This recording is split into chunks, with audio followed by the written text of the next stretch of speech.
महुआ मोइत्रा की आप बात कर रहे हैं का जो मुद्दा है, ये मुद्दा बन सकता है, लेकिन कुमार ये चर्चा में भी रहा है, ये देखा गया है कहीं से भी बीजेपी ने इसको लेकर टीएमसी के ऊपर एक भी आरोप प्रत्यारोप या टीएमसी को निशाने पर नहीं लिया। सिर्फ और सिर्फ ये व्यक्तिगत रखा गया, ये महुआ मोइत्रा के ऊपर ही इल्जाम लगे, महुआ मोइत्रा ही कटघरे में खड़ा हुई, महुआ मोइत्रा को छोड़कर टीएमसी, ममता बनर्जी कहीं से भी वो सिनेरियो में नहीं आए।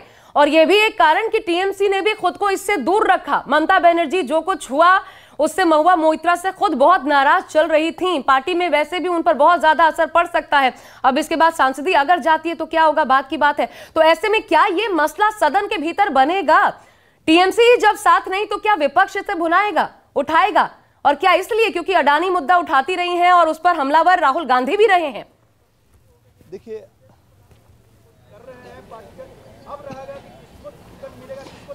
देखिए बिल्कुल मामला यही है कि विपक्ष के नेता यानी कि जब एथिक्स कमेटी की बैठक हो रही थी उस दौरान भी विपक्ष के नेताओं ने जब ये प्रपोजल आया, जब फाइनल ड्राफ्ट तैयार हुआ कि उन पे क्या एक्शन लिया जाए जो कि लोकसभा स्पीकर को सबमिट करना है आज, तो उस मुद्दे पर भी विपक्ष के नेताओं ने तीखी प्रतिक्रिया व्यक्त की थी और कहा कि ठीक ढंग से जो एथिक्स कमेटी है उसने काम नहीं किया और मनमाने ढंग से बीजेपी के जो उसके अध्यक्ष हैं यानी कि विनोद सोरका, उन्होंने अपना फैसला लिया बीजेपी सांसदों के सहयोग से। तो जाहिर सी बात है ये मुद्दा बनेगा। ठीक है, चूंकि ये पैसे लेकर सवाल पूछने का मामला है और इसलिए अभिषेक बनर्जी की तरफ से बाद में बयान आया था कि महुआ निर्दोष है। लास्ट में ममता बनर्जी भी सामने आई थी, लेकिन इस पर बीजेपी अभी तक उस वक्त हमलावर थी, उस वक्त इसकी पूरी जिम्मेवारी, चूंकि ये जो आरोप है पूरा का पूरा वो किसी के कहने पे निशिकांत दुबे ने लगाया था और तमाम फैक्ट्स और एविडेंस ले जाकर लोकसभा स्पीकर को दिए थे। इसलिए बीजेपी के सांसद निशिकांत दुबे ही इस मामले को उठा रहे थे और जाहिर सी बात है आज जब ये सदन में पेश होगा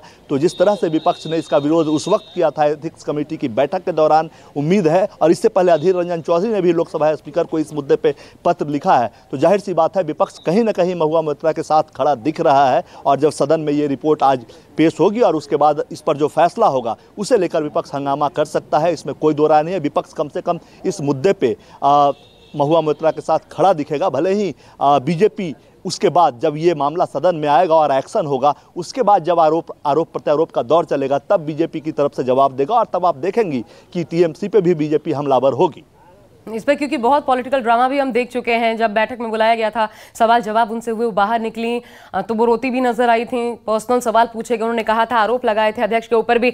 इस पर बेहतर जवाब रमन कुमार भी शायद दे पाए। रमन, आपके पास क्या टेक कांग्रेस का रहने वाला है महुआ मोइत्रा को लेकर के? कांग्रेस ही लीड करेगी अब?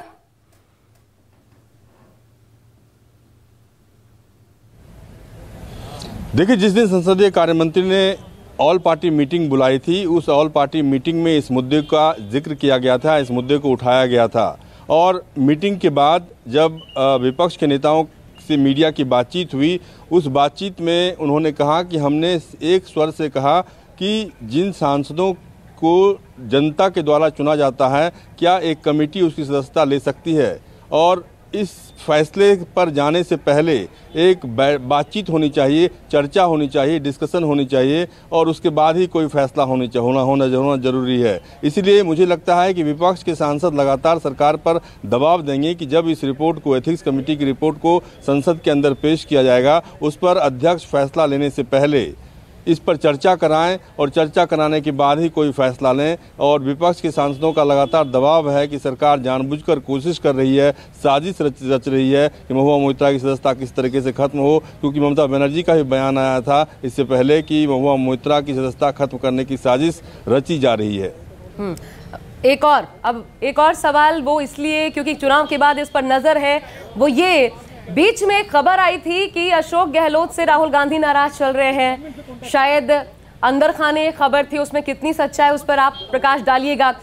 कल की हार के बाद, वो भी तब जब पूरी तरीके से बागडोर प्रदेश की अशोक गहलोत के हाथ में रही, कोई बात हुई है?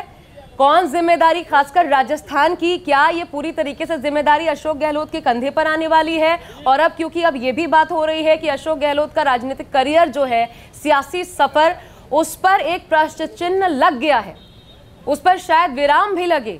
इन बातों में कितनी सच्चाई हो सकती है? सचिन पायलट क्या अब आगे भूमिका निभा सकते हैं प्रदेश में कांग्रेस के लिए?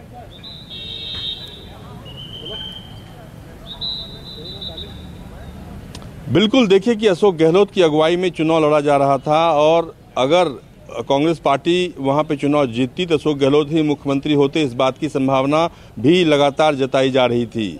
लेकिन अब चूंकि चुनाव में करारी हार का सामना करना पड़ा है और इसीलिए अशोक गहलोत की जिम्मेदारी सबसे बड़ी है। और सबसे बड़ी बात यह है कि जब टिकट का डिस्ट्रीब्यूशन हो रहा था उस वक्त राहुल गांधी से लेकर तमाम कांग्रेस पार्टी के कई जो नेता हैं उन्होंने कहा था कि जो विधायक हैं, सिटिंग एमएलए हैं, उनका टिकट काटा जाए, क्योंकि जो रिपोर्ट आ रही है उनसे नाराजगी जनता की है और जनता की नाराजगी के चलते उन्हें हार का सामना करना पड़ सकता है। लेकिन अशोक गहलोत ने वीटो लगाते हुए कई विधायकों को टिकट दिया। हालांकि कई विधायकों के टिकट काटे गए और कहा जा रहा है कि जो विधायक चुनाव जीत कर आए हैं उनमें से 40 विधायक ऐसे हैं जो पहली बार चुनाव जीत कर आए हैं, जिन्हें पहली बार टिकट दिया गया था। इसीलिए राहुल गांधी से लेकर तमाम कांग्रेस पार्टी के नेताओं को ऐसा लगता है कि अगर हम विधायकों के टिकट काटते, सिटिंग एमएलए की टिकट काटते और नए लोगों को टिकट देते तो लोगों का गुस्सा जिस तरीके से सामने आया है वो गुस्सा सामने नहीं आता और हम अच्छा परफॉर्म कर सकते थे।